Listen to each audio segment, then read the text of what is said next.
रोचते यदङ्कस्य विनोलेखा वर्तते कस्य नोपरि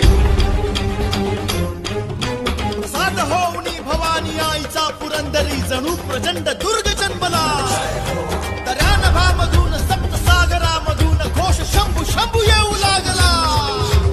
तरी हळवा शिवबा समान वासतो मायभूमी ध्यास श्वास भगव्यासी मानतो धर्मशील शौर्यपती आसनास छत्रपती केसरी अतुल्य शोभा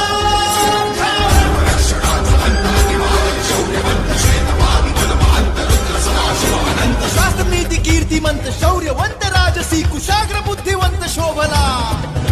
प्रजाजनास रक्षण्या स्वराज्य सिंधू राखण्या पुनश्च